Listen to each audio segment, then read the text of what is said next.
আসসালামু আলাইকুম রহমতুল্লাহি ওয়া বারাকাতুহু ইন্নাল হামদুলিল্লাহ ওয়াসসালাতু ওয়াসসালামু আলা রাসূলিল্লাহ ওয়া বা'দ। প্রিয় দর্শক শ্রোতা, পৃথিবীর যে প্রান্ত থেকেই এই মুহূর্তে আপনারা নেক্সাস টেলিভিশনের পর্দায় দেখছেন, নেক্সাস টেলিভিশনের সরাসরি প্রশ্ন উত্তরমূলক জীবন ঘনিষ্ঠ প্রতিদিনকার আয়োজন বেকম্যানস বিস্কিটস নিবেদিত ইসলাম জীবন বিধান অনুষ্ঠানের আজকের পর্বে আপনাদের সঙ্গে আছি আমি নিজাম বিন মুহিব। প্রিয় দর্শক শ্রোতা, প্রতিদিন আমরা একজন সম্মানিত অতিথির মাধ্যমে কোরআন এবং সুন্নাহর আলোয় আলোকিত হয়ে থাকি। আজকেও আমরা বাংলাদেশের প্রখ্যাত একজন আলেমী দ্বীনকে আমন্ত্রণ জানিয়েছি, যিনি আমাদের করা প্রশ্নগুলোর জবাব দেবেন এবং সেই সাথে সমসাময়িক একটি গুরুত্বপূর্ণ বিষয় আলোচনা উপস্থাপন করবেন ইনশাআল্লাহ। আমাদের আমন্ত্রণ গ্রহণ করে স্টুডিওতে এসেছেন বাংলাদেশের হাজারো আলেমের ওস্তাজ, আমাদের প্রিয় মানুষ, জামিয়া শরঈয়া মালিবাগ ঢাকার সম্মানিত সিনিয়র মুফতি ও মুহাদ্দিস ফদিলাতুল উস্তাজ মুফতি আব্দুস সালাম। আসসালামু আলাইকুম রাহমাতুল্লাহ। ওয়ালাইকুম আসসালাম রাহমাতুল্লাহি ওয়া বারাকাতুহু। উস্তাজ কেমন আছেন?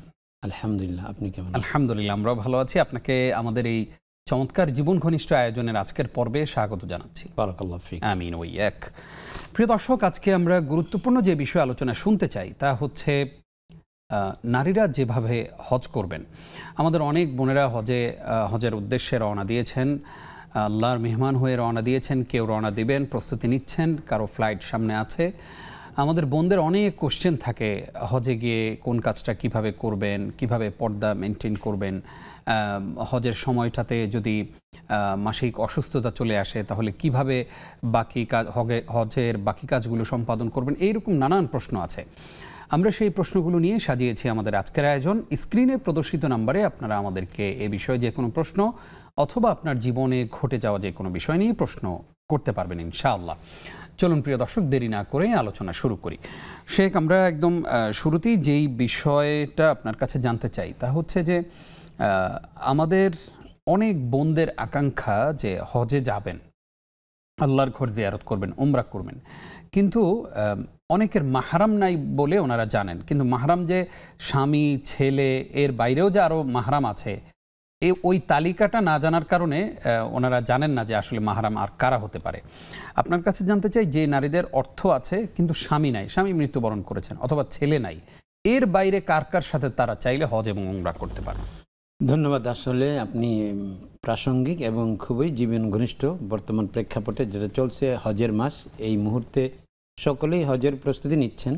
তো পুরুষরা যেমন হজের আগ্রহী এবং তাদের মনে আকাঙ্ক্ষা থাকে, ঠিক তেমনি ভাবে মা বোনদের মনেও এই আকাঙ্ক্ষা তীব্র থেকে তীব্রতর হয় এবং তাদের যাবার সুযোগ হয় যদি সচ্ছলতা প্লাস তাদের মাহরাম থাকে। এখন সচ্ছলতা, শুধু সচ্ছলতা থাকলেই একজন পুরুষের হজ ফরজ হয়ে যায়, কিন্তু একজন মহিলার ক্ষেত্রে সচ্ছলতার পাশাপাশি নিজের সচ্ছলতা প্লাস মাহরামের সচ্ছলতা, মানে দুইজনের টাকা তাকে জোগাড় করতে হবে। যতক্ষণ দুইজনের টাকা জোগাড় না হবে ততক্ষণ তার উপর হজও ফরজ হয় না। এখন সেই দুইজন নারীর বা মহিলার অপর সঙ্গী কে, যাকে ছাড়া তিনি হজ করতে পারছেন না, অপর সঙ্গী হলেন মাহরাম। মাহরাম মানে হলেন ওই পুরুষ যার সাথে তার বিবাহ বন্ধন হারাম, যেমন তার বাবা, আপন চাচা, আপন মামা, নানা, দাদা, যাদের সাথে বিবাহ বন্ধন হারাম। স্বামী, এরপরে সন্তান তো আছে, যদি কারো স্বামী না থাকে তাহলে সন্তান হবেন, সন্তান না থাকলে ভাই হবেন, ভাই না থাকলে চাচা হবেন, না হলে নিজের কন্যাকে বিয়ে দিয়েছেন সেই জামাতাও তার মাহরাম হতে পারেন। যেহেতু যখন কিনা মেয়ের সাথে ওই ছেলেটার আগদ হয়ে গেছে, আগদ হওয়ার সাথে সাথে এই শাশুড়ি তার জন্য চিরতরে হারাম হয়ে গিয়েছেন। সুতরাং যার সাথে বিবাহ বন্ধন করা যায় না হারাম শরীয়তের দৃষ্টিতে, তিনি এই মহিলার জন্য মাহরাম হবেন। এবং এই মাহরামকে ছাড়া রাসূল আকরাম সাল্লাল্লাহু আলাইহি ওয়াসাল্লাম হজে যেতে নিষেধ করে দিয়েছেন। কেন? লিআন্না নি'মাতাল্লাহি লা তুনালু বিল মাসিয়াহ। যে কোনো মহিলা, লা তুসাফিরান্নাল মারআতু ইল্লা ওয়া মাআহা যু রাহমিন মাহরামিন, যে মহিলা 3 দিনের সফর যেই সময় লাগে, যে হেঁটে গেলে 3 দিন পরিমাণ, এই এত দূরত্বে কোনো মহিলা সফর করবেন না তার সঙ্গে যদি কোনো মাহরাম পুরুষ না থাকেন। সুতরাং হজের সফর তো 3 দিন কেন, আরও বেশি সময় লাগার কথা। যদিও বিমানে যাতায়াতের কারণে এটা, হেঁটে না যাওয়ার কারণে আমরা এটা বুঝি না, কিন্তু হেঁটে গেলে তো আগের দিনে কত সময় লাগতো। যাই হোক, এই সময়টা, এই সফরটা, হজের যে সফর, এটা এমন সফর যেই সফরে নারী তার মাহরাম সঙ্গী ছাড়া যেতে পারেন না। সুতরাং কোনো নারী যদি কৌতূহলবশত সঙ্গী না নিয়ে হজে যান তাহলে তার ফরজ আদায় হবে বটে, কিন্তু তিনি অবশ্যই কবিরা গুনাহের অংশীদার হবেন। মানে সওয়াব অর্জন করতে গিয়ে আবার গুনাহ কালেকশন করে এটা যে নামাজে পড়লাম কিন্তু জমিন হলো আরেকজনের, তাহলে এটা নামাজ আল্লাহ তো মানে দায়িত্ব মুক্তি হলো, কিন্তু কবুল হওয়াটা ভিন্ন কথা, কবুল না হওয়াটাই এখানে বেশি সম্ভাবনা। তো এই জন্য কোনো মহিলা যদি সফর করতে হজের সফরেই যান কিন্তু তার সঙ্গে মাহরম পুরুষ নেই, তাহলে এটা তার জন্য হালাল হবে না, জায়েজই হবে না। কেন? দেখুন, অনেক সময় সফরের মধ্যে এমন কিছু বিষয় আশয় ঘটে যে তাকে অ্যাক্সিডেন্ট করলেন, তখন তাকে ধরে নিয়ে যেতে হবে হাসপাতালে ইত্যাদি বিভিন্ন শুশ্রূষার প্রশ্ন আছে। তখন একজন বেগানা পুরুষ তার শরীরে কিভাবে টাচ করবেন? কিন্তু বাবা, স্বামী, ছেলে, যাদের মাহরাম হিসেবে যাদের শরীয়ত গণ্য করেছে, তারা যদি তার মাকে ধরেন, স্বামী যদি তার স্ত্রীকে ধরেন, ছেলে যদি আপনার বাবা যদি তার মেয়েকে ধরেন, তাহলে এখানে কোনোই আপত্তি নেই। এই জন্য অনেকে বলে যে আমি তো সক্ষম, আমার তো কিছু লাগবে না, কিন্তু এটাই সক্ষমতা না। সক্ষমতা হলো যে ফাইন্নাকি লা তাদরি মা ইয়াহদুস বা'দাক, একটু পরে আপনার কি হচ্ছে সেটা তো আপনি বলতে পারছেন না। আমি প্ল্যান করে গেলাম যেটা হবে, কিন্তু গাড়ি অ্যাক্সিডেন্ট করে ফেললো, তখন আমাকে গাড়ি থেকে বের করতে হচ্ছে, কে বের করবে? তো এই জন্য এই বিষয়টা শরীয়ত খুব বেশি গুরুত্ব দিয়েছে। হ্যাঁ, মহিলার যদি এমন বয়স উপনীত হয়ে যান যে সান্নে ইয়াস বা 55 বছর এই বয়সে, তখন তাদের ক্ষেত্রে শরীয়তের বিধান যেহেতু কিছুটা রহিত হয়ে যায়, সেক্ষেত্রে ইমাম মালিক রহমতুল্লাহ আলী সহ কিছু কিছু ফুকাহা কেরাম বলছেন যে সেই ক্ষেত্রে মহিলা মাহরাম ছাড়াও যেতে পারে বা মহিলাদের কাফেলার সাথে যেতে পারেন। তাহলে এটাকে আমরা নিয়ম হিসেবে নেব না, দৈবাত যদি কেউ করে ফেলে তখন এটাকে আমরা অন্য নজরে দেখব। আপনার একদম শেষ কথা দিয়ে আবার নতুন একটি প্রশ্ন শুরু করি, সেটা হচ্ছে যে কোনো একজন নারীর তার নিজের স্বামী নেই, আবার তার মায়েরও স্বামী নেই, অর্থাৎ তার বাবা নেই, আবার তার শ্বশুরও নেই। এখন এই 3 নারী মিলে হজে যেতে পারবেন কিনা, ওমরা করতে পারবেন কিনা? এখন যদি 3 জনের কারো ক্ষেত্রে একজন মাহরাম না থাকে তাহলে মোটেই যেতে পারবেন না। আর যদি এমন হয় যে এই 3 জনের ক্ষেত্রে যে মেয়ে বিয়ে দিয়েছেন, তো মেয়ের স্বামী অর্থাৎ পুত্রবধূ, যে মানে মেয়ের যে স্বামী তাকে জামাই আমরা বলি, তো সেই জামাতা যদি সঙ্গী হন শাশুড়ি, তাহলে তো কোনো কথা নেই। অথবা যদি আপনার ভাই ব্রাদার থাকে, অথবা নানা দাদা বা এমন কোনো আত্মীয় থাকে যাদের সাথে বিবাহ বন্ধন হারাম, তাহলে বাবা না থাকলেও বা ছেলে না থাকলেও তাহলে তারা যেতে পারবেন। কিন্তু বর্তমানকালে এই বিষয়টা একেবারেই উপেক্ষা করা হচ্ছে। তারা বলেন যে এই 1-2 ব্যাপার, 6 ঘন্টা বসে থাকবে শুধু, তো এটাতে আবার মাহরাম লাগবে কেন?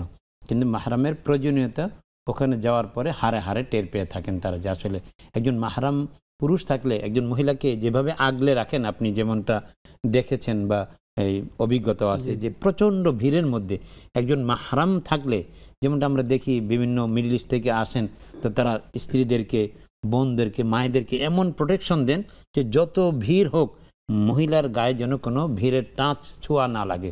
তো এই প্রোটেকশন আপনাকে অন্য কেউ দিতে পারবে না, যেটা মাহরাম বা স্বামী এবং সন্তানরা দিতে পারবে। এই জন্য মাহরামের প্রশ্নটা শরীয়তে খুব বেশি গুরুত্বপূর্ণ। আরেকটি কথা হলো যে মহিলাদের এহরাম তো বাড়তেই হবে। হজের জন্য 3টা ফরজ, একটা হলো এহরাম বাঁধা, দ্বিতীয় নম্বর হলো 9 তারিখে জিলহজ মাসের 9 তারিখে আরাফার ময়দানে ওকুফ করা, জোহরের পর থেকে নিয়ে, মানে যখন থেকে জোহরের ওয়াক্ত হয় জাওয়ালের পর থেকে নিয়ে একেবারে সন্ধ্যা পর্যন্ত এই সময়টাতে ওকুফ করা। এরপরে 3 নম্বর ফরজ হলো যে 10 তারিখ থেকে নিয়ে, জিলহজ মাসের 10 তারিখ থেকে নিয়ে 12 তারিখের সূর্যাস্তের আগ পর্যন্ত সময়ের মধ্যে তোয়াফে জিয়ারত করে নেওয়া। তো এই 3টা ফরজ তো সবাইকেই পালন করতে হয়। এখন মহিলাদের অনেক সময় তাদের আলাদা বিষয়, পিরিয়ড এসে যায়, এখন তিনি ইহরাম কিভাবে বাঁধবেন? এই প্রশ্নের জবাবই জানবো ইনশাআল্লাহ। একটা ফোন নিয়ে আসি। আসসালামু আলাইকুম। দর্শক নিশ্চয়ই আমাদেরকে শুনতে পাচ্ছেন। আসসালামু আলাইকুম। ওয়ালাইকুম আসসালাম। আমি আব্দুল মতিন বলছি চট্টগ্রাম থেকে। বলুন প্লিজ। জি, আমার প্রথম প্রশ্ন, নবী করিম সাল্লাল্লাহু আলাইহি সাল্লামের নামে কোরবানি দেওয়া কোনো অসুবিধা আছে কিনা?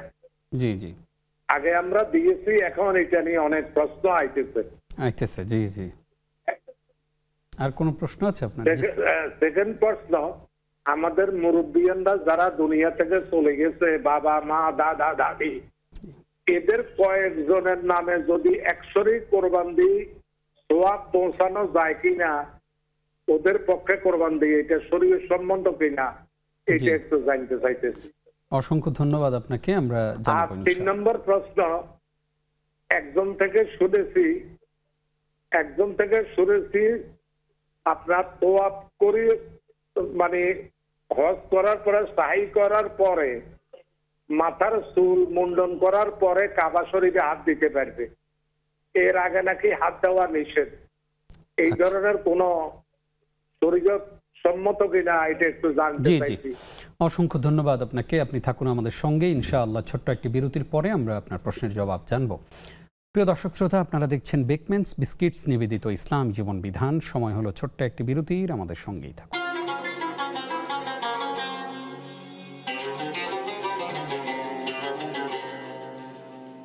প্রিয় দর্শক, আরও একবার স্বাগত জানাচ্ছি, দেখছেন ইসলামী জীবন বিধান। আজকে আমরা নারীরা কিভাবে হজ করবেন সে বিষয় নিয়ে আলোচনা শুনছিলাম। আলোচনা করছেন ওস্তাজ মুফতি আব্দুস সালাম হাফিজাহুল্লাহ। শেখ, আপনাকে আরও একবার স্বাগত। জাযাকাল্লাহ, বারাকাল্লাহ ফিক। ওস্তাজ, আপনি বলছিলেন যে নারীরা তাদের পিরিয়ড যদি চলে আসে হজের সময় তাহলে কিভাবে হজ করবেন সে বিষয়ে। এমনটা, এটা তো কাতাবাহুল শাইউন কাতাবাহুল্লাহ আলা বানাতি আদম, এটা আল্লাহ পাক আদম কন্যাদের জন্য এটা অবধারিত বিধান রেখেছেন। সুতরাং এটাকে অ্যাভয়েড করার কোনো সুযোগ নেই। এজন্য যদি কথার কথা এখন এহরাম বাঁধতে হবে, এহরাম বাঁধার সময়ই তার এই সমস্যা হয়ে গেল, তাহলে তিনি নামাজ না পড়ে কেবলামুখী হয়ে কিছুক্ষণ বসে থেকে নিয়ত করবেন আর তালবিয়া পড়বেন, বাস তার এহরাম শুরু হয়ে গেল। এবং আমাদের সমাজে একটা বিভ্রান্তি আছে, অনেক ক্ষেত্রে মনে করা হয় এবং অনেক জায়গায় এর আমলও শুরু হয়ে গেছে যে মহিলাদের ও পুরুষদের মতো দুই পোশাক, মানে দুইটা চাদর পরে, এটার কোনো বাধ্যবাধকতা নেই। মহিলারা বরং ভিত্তিই নেই কোনো, বরং আপনার মহিলাদের ক্ষেত্রে সেলাই করা কাপড় খোলার কোনো প্রশ্ন নেই, যেই কাপড়ে তিনি আছেন ওই কাপড়েই থাকবেন। এবং পুরুষরা যেমন স্যান্ডেল, অর্থাৎ তার পায়ের যে উপরের হাড় ঢেকে যায় এমন জুতো পরতে পারবেন না, কিন্তু মহিলার ক্ষেত্রে তারও বিধান নেই, বরং এই বাধ্যবাধকতা থেকেও তাকে মুক্তি দেওয়া হয়েছে যে তিনি, হজটাই তো মহিলাদের জন্য একটা জিহাদ। জিহাদ, এটা তো হাদিসের মধ্যে আছে, জিহাদুকুন্নাল হাজ্জ, যে জিহাদ করতে যাও তাহলে হজে চলে যাও। তো যাই হোক, এরপরে তিনি এভাবে যে সেলাইবিহীন কাপড় নয় বরং সেলাই করা কাপড়ের মধ্যেই থাকবেন। এমনকি পিরিয়ড শুরু হয়ে গেলে তিনি কেবলামুখী হয়ে একটু ইস্তেগফার এগুলো পড়বেন। এরপরে যথারীতি নিয়ত কর, আল্লাহুম্মা ইন্নী উরিদুল হাজ্জা ফায়াসসিরহু লি ওয়া তাকাব্বালহু মিন্নি, হে আল্লাহ আমি হজের ইচ্ছা করলাম, নিয়ত করলাম, আপনি সহজ করে দিন, আপনি কবুল করে নিন। দুটো দোয়ার মধ্যে, নিয়তের মধ্যে নবীজি সাল্লাল্লাহু আলাইহি ওয়াসাল্লাম দুইটা বাক্য এত সুন্দর চমৎকার অ্যাড করে দিয়েছেন যে এটা ছাড়া কেউ তার হজকে কবুলও করাতে পারবে না, আল্লাহর দরবারে গৃহীত হবে না, আর সহজ পন্থা আল্লাহ না করলে হবেই না। আমি নিজের অভিজ্ঞতার কথা বলি যে তোয়াফে জিয়ারত যখন করছিলাম তখন আমাদের সঙ্গে আত্মীয় স্বজন মহিলাও ছিলেন। তো চিরে চ্যাপ্টে হওয়ার মতো অবস্থা যে 50,000 এই লাখ লোক তারা এই 3 দিনের মধ্যেই তোয়াফ সমাপ্ত করবেন, তোয়াফে জিয়ারত। তো দেখলাম কি উপর থেকে যে তিল ধারণের ঠাঁই নেই, বরং চিরে চ্যাপ্টা হওয়ার মতো অবস্থা। কিন্তু আল্লাহর কাছে দোয়া করলাম, আপনি সহজ না করলে লা সাহলা ইল্লা মা জাআলতাহু সাহলান, আপনি সহজ করলে সহজ হবে। ওয়ান তাতাজালুল হাজানা সাহলান ইযা শিত, আপনি চাইলে কঠিনকেও সহজ করতে পারেন। এই দোয়া পরে বের হলাম, আল্লাহর কি কুদরত, আলহামদুলিল্লাহ। দেখলাম যে আমাদের মহিলাদের সামনে 1 হাত করে জায়গা ফাঁকাই রইল। এটা কোত্থেকে রইল? এটা আল্লাহ রাব্বুল আলামিন করলেন। এর জন্য নিয়ত করতে হবে যে আল্লাহ আমি নিয়ত করলাম হজের, আপনি সহজ করে দিন, আপনি কবুল করে নিন। যাই হোক, এই নিয়তের পাশাপাশি যখন এই নিয়তের সাথে আবার অ্যাড হবে তালবিয়া, লাব্বাইক আল্লাহুম্মা লাব্বাইক, তো এই তালবিয়া 2-3 বার পড়ার সাথে সাথে নিয়ত আর তালবিয়া যখন যুক্ত হয়ে যাবে একটা আরেকটার সাথে, তখন আপনার শুরু হয়ে গেল এহরাম। তো মনে রাখতে হবে পুরুষদের জন্য তালবিয়াটা যত জোরে পারা যায়, কারণ লা ইয়াসমাউ সাওতা আত-তালবিয়াতি মাদারুন ওয়ালা হাজারুন ওয়ালা শাজারুন ইল্লা ইয়াশহাদু লাহু ইয়াউমুল কিয়ামা। যে হাদিসের মধ্যে এসেছে, জিবরিল আলাইহিস সালাম নবীজির কাছে আসলেন, এসে বললেন, ইয়া রাসূলুল্লাহ, আল্লাহ পাক আপনার উম্মতকে অর্ডার দিচ্ছেন, আপনি তাদেরকে অর্ডার করুন যে তারা যেন তালবিয়া আইয়ার ফাউ আসওয়াতাহুম বিতালবিয়া, তালবিয়া পড়ার সময় তারা যেন আওয়াজকে খুব বুলন্দ করে। কেন? তালবিয়ার আওয়াজ যেখানে পৌঁছবে এই মাখলুকাতগুলো, গাছ হোক, ডালপালা হোক, পাহাড় পর্বতমালা হোক, এই সব কিছু তাদেরকে আপনার সাক্ষী দিবে তাদের পক্ষে। তবে মহিলার ক্ষেত্রে এক্সেপশন, যে মহিলা কিন্তু যত আসতে পারে। আমাদের দেশে দেখা যায় যে মহিলারাও বিশেষ করে সফা মারওয়া সাইর সময় পুরুষদের সাথে তাল মিলিয়ে জোরে জোরে এগুলো দোয়াগুলো এটা পড়ছেন। পর্দার খেলাফ না? সম্পূর্ণই পর্দার খেলাফ। হ্যাঁ, এজন্য মহিলাদের আপনার আওয়াজটাও তো সতরের অংশ। এজন্য এই তাদের সবসময় তালবিয়াকে আস্তে পড়তে হবে। এভাবে যখন তিনি গেলেন মক্কা শরীফ যাওয়ার পরে হাজী সাহেবরা তোয়াফে কুদুম করেন, মানে সুন্নত একটা তোয়াফ। আমরা মসজিদে গেলে যেমন একটা 2 রাকাত নামাজ পড়ি, মসজিদ তাহিয়াতুল মসজিদ বা 2 রাকাত নামাজ পড়লাম, ঠিক কাবা শরীফে গেলে পরে মসজিদে হারামে আপনার হাজীদের জন্য প্রথম সুন্নাহ হচ্ছে যে তোয়াফ করা, তোয়াফে কুদুম যেটাকে বলা হয়। তো মহিলা যদি পিরিয়ডের মধ্যে থাকেন তাহলে তাকে এই তোয়াফে কুদুম করতে হবে না। এমনকি যেই তোয়াফটা হজের সবচেয়ে বড়, মানে যেটা না হলে হজ হবেই না, যে ওই সময়টা 3 দিনের মধ্যে মহিলার পিরিয়ড না, বিদায়ী তোয়াফের আগে যে তোয়াফে জিয়ারত, তোয়াফে জিয়ারত, বিদায়ী তোয়াফটা হলো ওয়াজিব। তো বিদায়ী তোয়াফের আগে যে তোয়াফে জিয়ারত যেটা, এটা ছাড়া তো কারো কোনো হজ হবে না। কেন হবে না? যে কোনো পুরুষ যদি তোয়াফে জিয়ারত ছাড়া চলে আসে তাহলে তার স্ত্রী তার জন্য সারা জীবন অবৈধ থাকবে, হালাল হবে না। আবার মহিলার ক্ষেত্রেও তাই, তিনি যদি করে আসেন তাহলে তার হজ হইল না, তিনিও স্বামী তাওয়াফে জিয়ারা যদি না করে তাহলে স্বামী স্ত্রী সম্পর্কটাই অবৈধ হয়ে যায়। এই জন্য এই আগামী বছর গিয়ে হলেও তাকে তোয়াফে জিয়ারত করে আসতে হয়। তো মহিলা যদি ওই সময়টাতে পিরিয়ডের মধ্যে থাকেন তাহলে ওই 3 দিনের বদলে তিনি অন্য সময় করবেন। এবং এই বিলম্বের কারণে যারা ইচ্ছাকৃতভাবে বিলম্ব করে 10 তারিখ থেকে 12 তারিখের মধ্যে না করে তাদের পেনাল্টি আসে, দম। কিন্তু মহিলার ক্ষেত্রে যদি অসুবিধার কারণে তিনি 3 দিনের পরে করেন তাহলে কোনো দম আসবে না।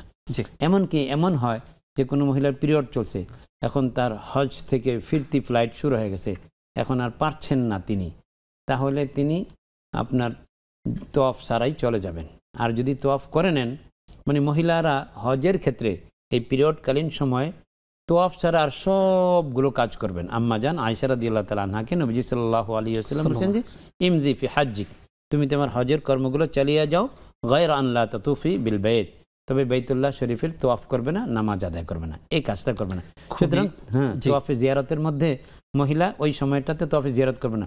খুদা না খাস্তা যদি চিন্তা করে যে আমার ফ্লাইট মিস হয়ে যাচ্ছে, আমি তো ফ্লাইটের সাথে চলেই যেতে হবে, তা আমি করে নেই, তাহলে এই তোয়াফে জিয়ারত যদি পিরিয়ডকালীন সময় করে নেয় তাহলে তার উপর বড় পেনাল্টি আসে। সেটা হলো যে উট জবাই করতে হয় অথবা গাভী জবাই করতে হয়।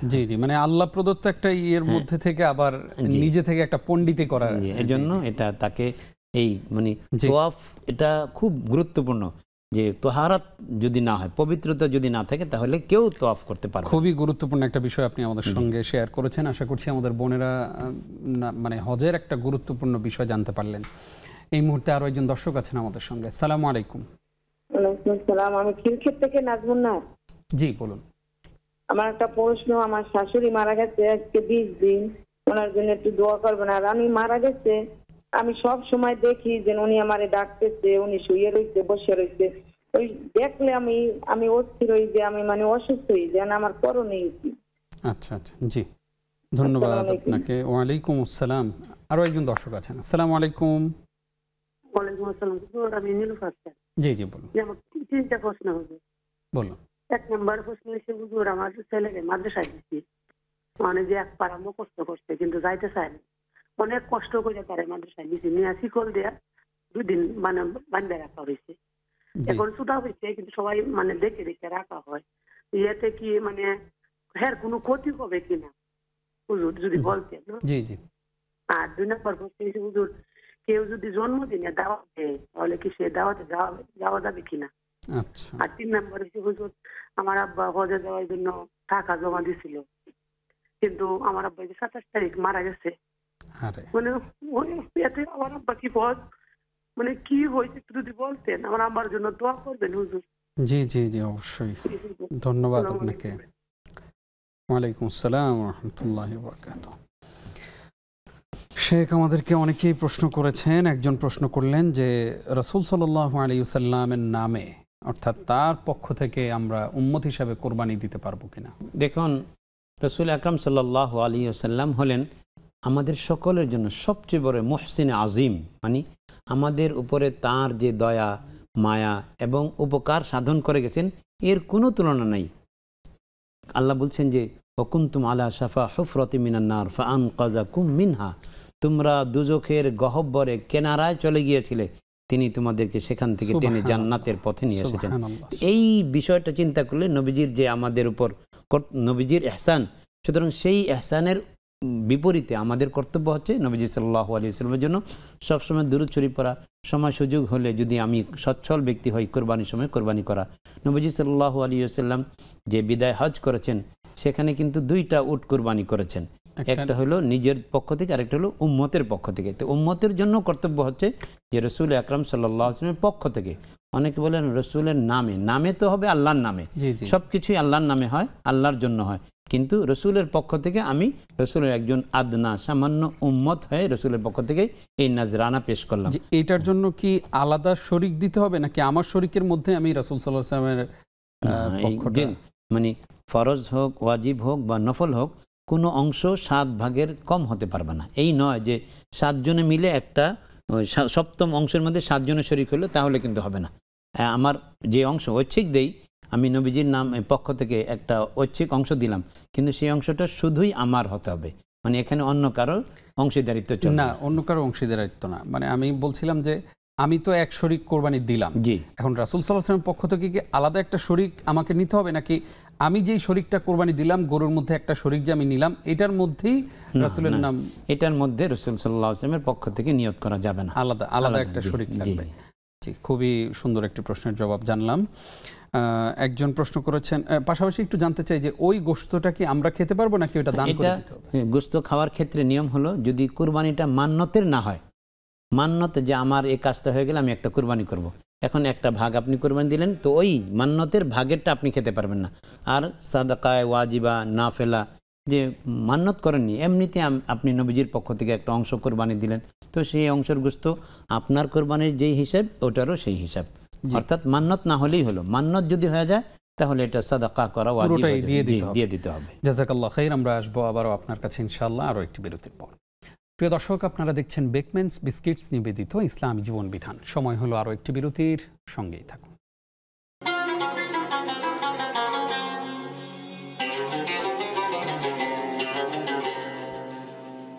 আরও একবার স্বাগত প্রিয় দর্শক, বেকম্যানস বিস্কিটস নিবেদিত ইসলাম জীবন বিধানে। আজকে আমরা অনেক গুরুত্বপূর্ণ আলোচনা করেছি, নারীরা কিভাবে হজ করবেন, হজের সময় কোন কোন প্রবলেম হয় সেগুলোর সলভ নিয়েও আমরা আলোচনা করেছি। আমরা এই মুহূর্তে আপনাদের করা প্রশ্নগুলোর জবাব দিচ্ছি, আর উত্তর দিচ্ছেন মুফতি আব্দুস সালাম হাফিজাহুল্লাহ শেখ। স্বাগত আপনাকে আরও। জাযাকাল্লাহ।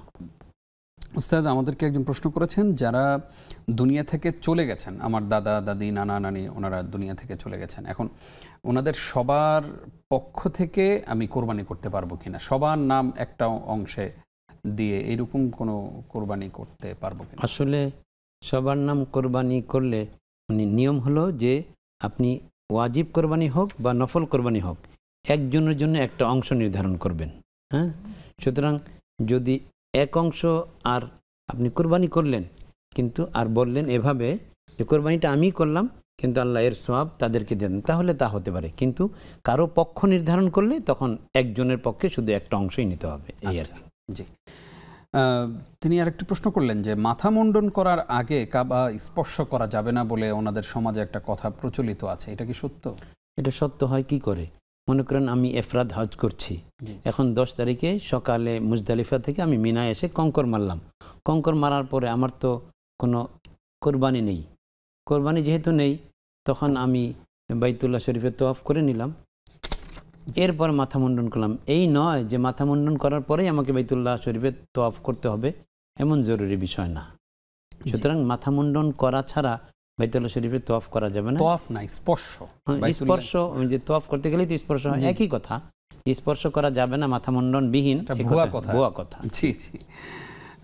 আশা করি আমাদের ভাই তার প্রশ্নের জবাব পেয়েছেন। আমাদের এক বোন প্রশ্ন করেছেন, শাশুড়ি মৃত্যুবরণ করেছেন, তো উনি স্বপ্নে দেখেন যে শাশুড়ি ওনাকে ডাকে, এখন ওনার করণীয় কি? মৃত ব্যক্তিরা তাদের সাথেই দেখা দেন যাদেরকে তারা মহাব্বত করেন। এটা মহাব্বতের ভিত্তিতে স্বপ্নযোগে সাক্ষাৎটা নির্ণীত হয়। এজন্য যেহেতু তিনিও শাশুড়িকে ভালোবাসতেন এবং শাশুড়িও তাকে ভালোবাসতেন, এই সাক্ষাৎ দেওয়ার আলামত হলো এটা। এজন্য তিনি যেহেতু তাকে ডাকছেন, সম্ভবত তিনি কোনো ক্ষেত্রে ঠেকে আছেন, তার কোনো ঋণ আছে সেগুলো আদায় করা, কিংবা যদি ঋণ না থাকে তাহলে ইয়েতিম মিসকিনকে খাইয়ে দিয়ে তার নামে ইসালে সওয়াব করা, এটা ওনার জন্য কর্তব্য হবে। এবং বেশি বেশি করে দোয়া দুরূদ ইস্তেগফার করবেন। আর তিনি যদি ভয় পেয়ে থাকেন তাহলে বাস আল্লাহ রাব্বুল আলামিনের কাছে তিনি সবসময় নিজেকে সঁপে দিবেন। কারণ সবাই তো আমরা অনেকে মনে করে যে মৃত্যু ব্যক্তিকে স্বপ্নে দেখলে আমারও বুঝি মৃত্যু কাছে এসে গেল, এই ধরনের কোনো কথা নেই। এই জন্য ভয় পাওয়ার কিছু নেই। তিনি বাস আল্লাহ রাব্বুল আলামিনের উপর তাওয়াক্কুল করে দোয়া দুরূদগুলো পড়বেন আর শাশুড়ির জন্য ইসালে সওয়াব করবেন ইনশাআল্লাহ। একজন প্রশ্ন করেছেন যে ছেলে মাদ্রাসায় যেতে চায় না দেখে শিকল দিয়ে বেঁধে তাকে মাদ্রাসায় পড়ানো হচ্ছে। এখন এরপরে শিকল খুলে দেওয়া হয়েছে, এখন সবাই তাকে দেখে দেখে রাখছে ছেলেটা যেন মাদ্রাসা থেকে চলে না আসে। এখন এইটার কোনো প্রভাব ছেলের উপর পড়বে কিনা? আর প্রসঙ্গত আপনার কাছে আমার জানতে চাওয়া হলো, এইভাবে মেরে ধরে একদম আটকে বেঁধে রেখে আসলে মাদ্রাসায় পড়ানোর যে স্বপ্ন আমরা দেখি, ওই স্বপ্নটা কি ঠিক আছে? না, এই স্বপ্ন আসলে কখনোই ঠিক না। কারণ বাচ্চার সন্তানের, শিশু সন্তানের মেন্টালিটি যদি আরবি পড়ার দিকে, হাফেজ মাওলানা হওয়ার দিকে না জাগে, তাহলে আপনি এই পিটিয়ে শিকল বেঁধে তাকে এই মুখী করতে পারবেন না। বরং এতে হিতে বিপরীত হবে। তখন দেখা যাবে সে আরবিও পড়বে না, সে বাংলা জেনারেল সাবজেক্টও পড়বে না, সে মা বাবার জন্য বার্ডেন হয়ে যাবে। তো এই জন্য এক্ষেত্রে বাস তাকে বুঝিয়ে আসলে যে সে কোনটা করবে। কোনো সন্তান আলেম হওয়াটা ফরজ না, কিন্তু মুসলমান হওয়াটা ফরজ। একজন সন্তান যদি জেনারেল শিক্ষাও শিক্ষিত হওয়ার পরে তার নামাজ কালাম রোজা ইবাদত বন্দেগী ঠিক থাকে, তাহলে তিনি ভালো আছেন ওই ব্যক্তি থেকে যে অনেক কিছু পড়াশোনা করলো কিন্তু তার আমলগুলো ঠিক না। এই জন্য আমরা অনেকেই ভাবি যে আমার ছেলেকে আলেম বানাইতে হবে। ভালো কথা, এটাও সুন্দর যে একজন আলেমের কোনো তুলনা নেই, কিন্তু শুধু আলেম না তো, বরং যিনি আমলদার আলিম, রব্বানি হাক্কানি, যিনি আল্লাহ রাব্বুল আলামিনের সাথে তার সম্পর্ককে দুনিয়ার সব কিছুর চাইতে প্রাধান্য দেন, এমন আলেম বানাইতে পারলে ধরে বেঁধে পিটিয়ে শিকল দিয়ে ওই রকমের আলেম বানানো যায় না আসলে। এই জন্য তাকে বড় মুরব্বীদের, বুজুর্গানে দিনের সোহবতে নিয়ে যেতে হবে। তাদের সাহচর্য নিলে সেখান থেকে তার মনের পাথরটা গলে যাবে, তিনি সেই সন্তানটা দিনের পথে আসবেন। আসলে পরে তখন তাকে আপনার শিকল বাঁধতে হবে না। রসুল আকরম সাল্লাল্লাহু আলাইহি ওয়াসাল্লামের কাছে সাহাবী যখন আসলেন, ইয়া রাসূলুল্লাহ, আমি আপনার হাতে বায়াত করলাম, মুসলমান হলাম, কিন্তু আমার যে কিছু ব্যভিচারের অপকর্ম আছে এগুলো ছাড়বো না। নবীজি বললেন, আচ্ছা কোনো সমস্যা নেই। বললেন যে তুমি কি তোমার মায়ের সাথে, তোমার বোনের সাথে, তোমার ফুফুর সাথে, খালাম্মার সাথে এগুলো করতে রাজি হবে? না না না না না। তা তুমি যেখানে যাবে তিনি তো কারো মা, কারো বোন ইত্যাদি। এইভাবে বলার পরে তিনি বললেন, ইয়া রাসূলুল্লাহ, আর হবে না।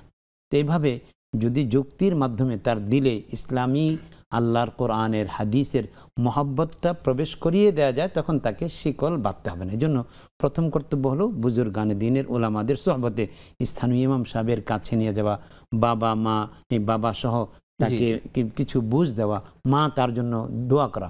মা বাবার দোয়া দাওয়াতুল ওয়ালিদ লিওয়ালাদি, মা বাবার দোয়া সন্তানের জন্য একেবারে সবচেয়ে বেশি ফলপ্রদ। এই জন্য সন্তানের জন্য সবচেয়ে বেশি কার্যকরী হবে দোয়া করা শিকলের চাইতে। জি জি, আশা করি আমাদের বোন তার প্রশ্নের জবাব পেয়েছেন। আমাদের শেখ যেটা বললেন যে আসলে সন্তানের এই সাফল্য দেখতে চাইলে বাবা মাকেই আগে পরিবর্তন হতে হবে। আমরা সন্তানের সাফল্য কামনা করি, কিন্তু বাবা মা এক ওয়াক্ত নামাজ পড়ি না, হয়তো মা নামাজ পড়ে, বাবা নামাজই পড়ে না। তো এই জন্য আপনার সন্তানকে নিয়ে আপনি যে স্বপ্ন দেখছেন, সেই স্বপ্ন দেখার আগে আপনাকে পরিবর্তন হতে হবে। মোবাইলের দ্বারা যে ভাইরাস ঘরের মধ্যে, বাসার মধ্যে তৈরি হয়, সবাই যার যার মোবাইল নিয়ে ব্যস্ত থাকে, এই ধরনের অভ্যাস থাকলে সেটা ত্যাগ করতে হবে। তাহলেই ইনশাআল্লাহ আপনার এই চোখের পানি আল্লাহর কাছে কবুল হবে এবং এই সন্তান একদিন আপনার স্বপ্নের মতো মানুষে পরিণত হবে ইনশাআল্লাহ। এই মুহূর্তে আমাদের সঙ্গে একজন দর্শক আছেন। আসসালামু আলাইকুম। আসসালামু আলাইকুম। ওয়ালাইকুম আসসালাম। আমি বর্ধমান থেকে আবুল কালাম আজাদ বলছি। জি জি, বলুন। হুজুর, ওই যে মসজিদে সবাই বলে যে মসজিদে সামনের কাতারে দাঁড়াইলে সব বেশি, এবং সামনের কাতারের আবার ডান দিকে দাঁড়াইলে সব বেশি, এটার সত্যতা? জি জি, ধন্যবাদ আপনাকে, সঙ্গেই থাকুন। শেখ আমাদেরকে একজন প্রশ্ন করেছেন যে কেউ যদি তার জন্মদিনে কাউকে দাওয়াত দেয়, কোনো ফ্যামিলিকে দাওয়াত দেয়, আমাদের সমাজে যেটা হয় যে আমার ছেলের জন্মদিন, আমি আমার বিল্ডিংয়ের আমার সাথে যাদের খাতির ভালো তাদের সবাইকে ফুল ফ্যামিলি দাওয়াত দিই, তো তারা আবার গিফট নিয়ে আসে। তো এই যে জন্মদিনে যদি কেউ দাওয়াত দেয়, তাহলে এই দাওয়াতে যাওয়া যাবে কিনা? আসলে জন্মদিন পালন করা এটা ইসলামের সংস্কৃতি নয়, এটা হলো বিধর্মীদের সংস্কৃতি। একজন মানুষ জন্মদিন পালন করার অর্থ হলো তার জন্ম কি সবসময় সে চিরন্তন? কখনোই না। আমি যে কখন মারা যাব এর তো কোনো সিউরিটি নেই। তার যার হায়াতের সিউরিটি নেই, সে আবার জন্মদিন পালন করে কি করে? এজন্য জন্মদিন আসলে পালন নয়, বরং যে আমি যে আল্লাহ রাব্বুল আলামিনের পক্ষ থেকে হায়াত হিসাবে এই বছরটা কাটাতে পারলাম, সামনের বছরের জন্য এভাবে আল্লাহ যদি আমার হায়াত রাখেন, আল্লাহর বাধ্যগত বান্দা হয়ে আমি আমার নামাজ, রোজা, ইন্না সলাতি ওয়া নুসুকি ওয়া মাহইয়ায়া লিল্লাহি রাব্বিল আলামিন ওয়া মাহইয়ায়া ওয়া মামাতি লিল্লাহি রাব্বিল আলামিন, আমার সব কিছু আল্লাহর জন্য উৎসর্গ করে আমি যেন চলতে পারি, এই প্রতিজ্ঞা নেওয়া। এবং এভাবে এটা হিন্দু বা বিধর্মীদের রসুম হয়ে গেছে যে বার্থডে বা ইয়মুল মিলাদ, জন্মদিন পালন করা। এই জন্য এগুলো মান আহদাসা ফি আমরিনা হাযা মা লাইসা মিনহু ফাহুয়া রাদ্দুন। দেখুন, পৃথিবীতে যারা সফল ব্যক্তি তো তার কথার কথা জন্মদিন পালন করবে। তো সবচেয়ে সফল ব্যক্তি মুহাম্মদুর রাসূলুল্লাহ সাল্লাল্লাহু আলাইহি ওয়াসাল্লাম, এরপরে সফল ব্যক্তি খোলাফায়ে রাশিদিনের আবু বকর রাদিয়াল্লাহু আনহু, ওমর রাদিয়াল্লাহু আনহু, উসমান রাদিয়াল্লাহু আনহু, আলী রাদিয়াল্লাহু তাআলা। তাদের এই খায়রুল কুরুন সোনালী যুগে কেউ কি এটা পালন করেছেন? কখনোই না। সুতরাং নবীজি ইরশাদ করেছেন, মান আহদাসা ফি আমরিনা হাযা মা লাইসা মিনহু ফাহুয়া রাদ্দুন, যে দিন ও শরীয়তের মধ্যে এমন কিছুর অনুপ্রবেশ ঘটাবে যা আমি বলে যাইনি, যা এটার মধ্যে অন্তর্ভুক্ত নয়, তার ওই আবিষ্কৃত বিষয় প্রত্যাখ্যাত হবে, বাতিল। এজন্য আমাদের সমাজে আমাদের সাধারণ মানুষেরা যারা আমাদের এই অনুষ্ঠানগুলো দেখেন, তারা তো আসলে আপনাদের মতো আলেমদেরকে ফলো করেন এবং দাড়ি টুপি দেখলেই মনে করেন যে, লম্বা জুব্বা, লম্বা পাগড়ি দেখলেই মনে করেন অনেক বড় আলেম। আমাদের সমাজে আমরা এমনও দেখেছি যে বড় কেক 12ই রবিউল আউয়ালে কেক কাটছে, হ্যাপি বার্থডে টু ইউ ইয়া রাসূলুল্লাহ। মানে তাহলে এখন আমাদের সাধারণ মানুষরা কি করবে? তখন তারা বলবে যে রাসূল সাল্লাল্লাহু আলাইহি ওয়াসাল্লাম নামে যেহেতু কেক কাটা হচ্ছে, তাহলে তো আমরা আমাদের সন্তানদের জন্য কেক কাটতেই পারি। এই বিষয়ে এটা হলো যে একটা মানে নেক সুরতে ধোঁকা। হ্যাঁ, মানে শয়তান গুনাহ করাচ্ছে, কিন্তু এটা জন্য আমার হৃদয়ের মধ্যে গুনাহের উপলব্ধি না আনে, এই জন্য রাসূল সাল্লাল্লাহু আলাইহি ওয়াসাল্লাম নামটা দিয়ে ওখানে এই কেক কাটা বা ইত্যাদি করা হচ্ছে।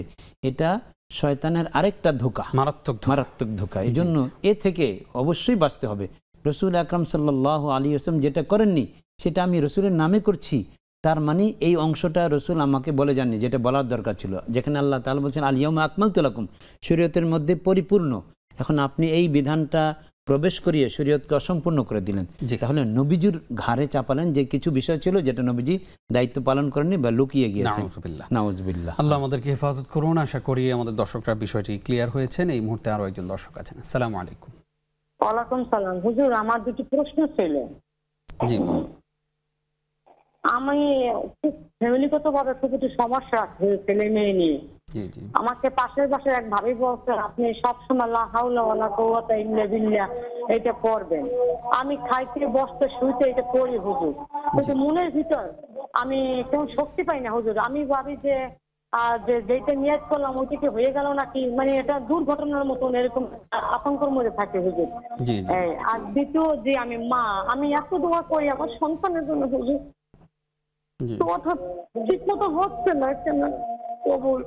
এখন আমি কিভাবে কি আমল করবো, আমাকে এইটা আপনি একটু দয়া করে বলবেন হুজুর। জি, অবশ্যই। অসংখ্য ধন্যবাদ আপনাকে। আপনি সুন্দর দুটি প্রশ্ন করেছেন। আমাদের সঙ্গেই থাকুন। প্রিয় দর্শক, দেখছেন বেকম্যানস বিস্কিটস নিবেদিত ইসলামী জীবন বিধান। সময় হলো আবারও বিরতির। সঙ্গেই থাকুন।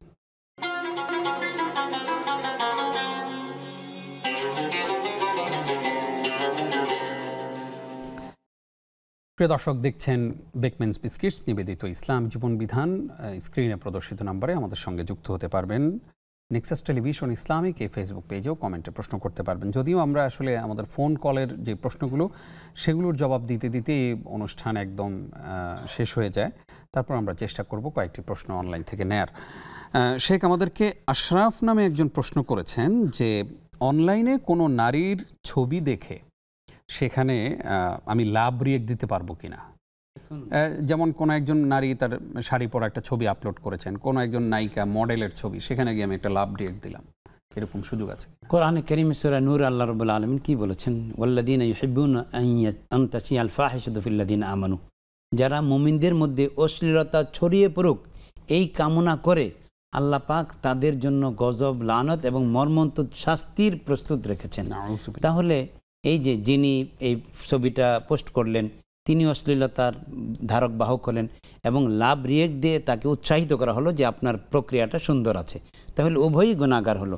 ওয়ালা তাকরাবুজ জিনা ইন্নাহু কানা ফাহিশাতাও ওয়া মাকতাও ওয়া সাআ সাবিলা, যে এই সমস্ত কিছু যা কিনা সমাজের মধ্যে অশ্লীলতা ছড়ায় এটা রসুল আকরাম সাল্লাল্লাহু আলাইহি ওয়াসাল্লাম একেবারে নিষেধ করে দিয়েছেন। কোরআনে কারীমের মধ্যে আল্লাহ রাব্বুল আলামিন এগুলোর কাছে যেতেও নিষেধ করেছেন। সুতরাং এটা আমি একজন নারীর, বেগানা নারীর ছবি বাহিরে অফলাইনে আমি যা দেখতে পারবো না, অনলাইনেও আমি তা দেখতে পারবো না। আমি কি পারবো একজন বেগানা নারী তিনি শাড়ি পরছেন সেই ছবিটা দেখতে? এটা হারাম হয়ে যাবে, আমার চোখের জিনা হবে। এবং এই নবীজি বলছেন যে এরকম চোখগুলোকে শলাকা দিয়ে ফুরিয়ে দাও। এমন ঘটনাও ঘটছে যে একজনে আরেকজনের বাড়িতে গিয়ে এভাবে তাকিয়েছিল, তখন যিনি যার বাড়ি তিনি ভেতর থেকে শলাকা দিয়ে ফুরে দিয়েছেন। নবীজির কাছে নালিশ গিয়েছে, নবীজি বলছেন ঠিক করেছে। হ্যাঁ, তো এই জন্য এইভাবে আপনি বেগানা পুরুষ এই নারীকে দেখবেন আবার সেটাকে লাভ রিয়েক্ট দিবেন, এটা তো সম্পূর্ণভাবে আল্লাহর গজব এবং লানতের উদ্রেক হবে। এই জন্য এই বেগানা নারীর ছবি পোস্ট করা, এর দিকে তাকানো, এটা চোখের জিনা, এটা সম্পূর্ণরূপে হারাম। এই হারামের মধ্যে জি প্রসঙ্গত একটু জানতে চাই যে স্ত্রীর ছবি একদম বোরকা পরেই আমি দিলাম, সেটাও কি দেওয়ার সুযোগ আছে কিনা? না, সেটাও সুযোগ নেই। কেন? এটার দ্বারাও ফায়াত মা আল্লাযী ফি কলবিহি মারাজ, কোরআনে কারীমে আল্লাহ বলছেন যে ওয়াকুলনা ওয়ালা তাখদানা বিল কওল, তোমরা কথাবার্তা একেবারে খুব ইনিয়ে বিনিয়ে মুলাম স্বরে যে পুরুষ আকর্ষিত হয় এমন করো না। তো স্ত্রীর, আপনার স্ত্রী, এবং আপনি খুব ঘোমটা ঘামটি দিয়ে বোরকা পরিয়েই ছবিটা দিলেন, কিন্তু যার লুলুপ দৃষ্টি থাকে সে এর মধ্যে খুদ বের করবে যে কোথায় জন্য একটু স্ফীত হয়ে আছে। তো এই জন্য ওইভাবে করার কারণে গুনাহটা কিন্তু আপনার উপর আবর্তিত হবে। আমাদের অনেকে আছি যে ইসলামী মাইন্ডেড, কিন্তু স্ত্রীকে নিয়ে আমি একটা ট্যুরে গেলাম, সেটার ছবি দিয়ে দিলাম, মনে করলাম যে এটা বাহ, আর সবাই আমার স্ত্রীর বোরকা পরা দেখে তারা বোরকায় উৎসাহিত হবে। আসলে বোরকায় উৎসাহিত হবে না, বরং আপনার স্ত্রী থেকে অশ্লীলতা ছড়াবে যে আচ্ছা সবই তো ঠিক ছিল, তো এই জায়গাটা যেন আমাদের অন্তরে যে রোগ আছে এটা আল্লাহই বলে দিয়েছেন। হ্যাঁ, আল্লাহই বলেন ফায়াত মা আল্লাযী ফি কলবিহি মারাজ, যে যার হৃদয়ের মধ্যে অসুস্থতা আছে সে কিন্তু লুলুপ দৃষ্টিতে তাকাবে। সুতরাং তোমরা এটা করবে না। জি, আমাদের সঙ্গে ফেসবুকে অনেকেই যুক্ত হয়েছেন। সুবর্ণ শিলা তিনি প্রশ্ন করেছেন, যদি জানের বদলে জান সদকা করতে চায় কেউ, তাহলে কোথায়, কিভাবে, কাকে করলে ভালো হবে? আসলে জানের বদলে জান এই কথাটাই ঠিক না। কারণ মনে করা হয় যে আমি যদি যিনি অসুস্থ তার বদলে একটা জান দিয়ে দেই তাহলে ওনার জানটা রক্ষা পাবে। তো এই আকীদা রাখাই তো সম্পূর্ণ ভুল। এজন্য উলামা ইকরামের কথা বলেন জানের বদলে জান এভাবে দেওয়ার কোনো বিধান নেই। হ্যাঁ, আমি বিপদে পড়েছি বা আমার ওনার অসুস্থতা, তো জানের বদলে জান না বলে বাস আমি একটা সাদাকা দিয়ে দিলাম, আল্লাহ সাদাকার ওসিলা ওনাকে কল্যাণ করুন, ওনার জন্য বারাকা দান করুন, ওনার জন্য আল্লাহ সহজ করুন, এটা হতে পারে। জি, আমাদেরকে একজন প্রশ্ন করেছেন যে হজের জন্য টাকা জমা দিয়েছেন ওনার বাবা, কিন্তু বাবা গত কিছুদিন আগে মৃত্যুবরণ করেছেন। এখন কি করবেন? আসলে বাবার এই যে স্বপ্নটা তো আর পূরণ হলো না। এখন সন্তান হিসেবে উনি কান্নাও করে দিয়েছেন, আবেগ আপ্লুত হয়েছেন, কি বলবেন এই বিষয়ে? আল্লাহ বাবার জন্যই সন্তানের কান্নাকে বাবার নাজাতের ওসিলা করে দিবেন ইনশাআল্লাহ। তবে যেহেতু বাবার এই ফরজ জিম্মাদারি রয়ে গেছে, এখন রিপ্লেসের মাধ্যমে একজন হক্কানি আলিম যিনি বাবার পক্ষে সুন্দরভাবে হজ কর্ম সম্পাদন করবেন তাকে পাঠিয়ে হলো বাবার এই বদলি হজ করানোটা তাদের জন্য কর্তব্য হয়ে দাঁড়াবে। কর্তব্য। জি, আশা করি আমাদের বোন তার প্রশ্নের জবাব পেয়েছেন। নয়ন ফেরদৌসি তিনি প্রশ্ন করেছেন, যারা মারা গেছেন তাদের জন্য কি দান করতে হয় নাকি সবার জন্য? যারা মারা গিয়েছেন তাদের জন্যই তো দানের প্রয়োজনটা বেশি, যে তারা যেহেতু এমন জগতে চলে গেছেন যে নিজেদের পক্ষ থেকে আমল করবার আর কোনো সুযোগ নেই। ইজা মাতাল ইনসান ইনকাতা আনহু আমালহু, তার আমলের সব দরজা বন্ধ হয়ে গেল। তখন ইল্লা মিন সালাসা সাদাকাতিন জারিয়া ওয়া ইলমিন ইউনতাফা বিহি আও ওয়ালাদিন সালিহিন ইয়াদউ লাহু, নেক সন্তানের দোয়া এবং ইলম শিখায় গেলে সেগুলোর সওয়াব, এবং তিনি যদি সাদাকা জারিয়া রেখে যান, তাহলে এই যে নেক সন্তান হিসেবে আপনি যা করবেন, যেই দোয়া করবেন, যে সাদাকা করবেন, ওইটাই তো ওনার জন্য পৌঁছবে। হাদিসের মধ্যে আছে যখন কোনো মৃত ব্যক্তি করেনি নিজে এমন সওয়াব দেখবে, তখন বলবে যে আন্নালি ইয়া রব হাযিহি, এটা আমি কোত্থেকে, আমার জন্য কোত্থেকে আসলো? তখন আল্লাহ বলবেন যে হাদা বিস্তিগফারি ওয়ালাদিকা লাক, যে এটা তোমার সন্তান বা তোমার বন্ধুদের ইস্তেগফার বা ইসালে সওয়াবের ফল তোমাকে দেওয়া হয়েছে, করবেন, উনি দান করবেন। জি। একজন প্রশ্ন করেছেন, ফ্যামিলিগতভাবে খুবই সমস্যায় আছেন তিনি, তো পাশের বাসায় ওনার একজন ভাবি বা কেউ বলেছেন যে আপনি বেশি বেশি লা হাওলা ওয়ালা কুওয়াতা ইল্লা বিল্লাহ পড়েন। তো এখন এটা পড়া কি ঠিক আছে কিনা, উনি কি করবেন? অনেক সমস্যায় আছেন। সন্তানদের নিয়ে যারা সমস্যা আছেন তারা সন্তানের জন্য দোয়া করবেন। উনি প্রশ্নের সময় বলছেন যে অনেক দোয়া করছি, তো দোয়া করছি তাই বলে বিরক্তি আসলে হবে না, কারণ আল্লাহ রাব্বুল আলামিন বান্দার দোয়াকে অবশ্যই কবুল করেন, কিন্তু কবুলের ধরনটা ভিন্ন থাকে।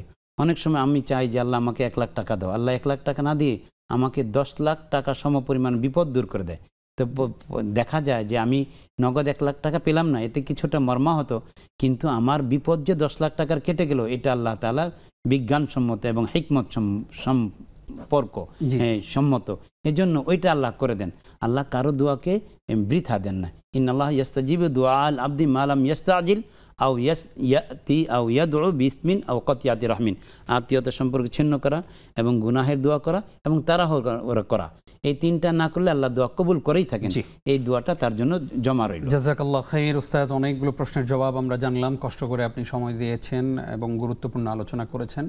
আমাদেরকে সময় দেওয়ার জন্য আপনাকে ধন্যবাদ জানাই। অনেক অনেক শুকরিয়া আপনাকে। বারাকাল্লাহু ফিক।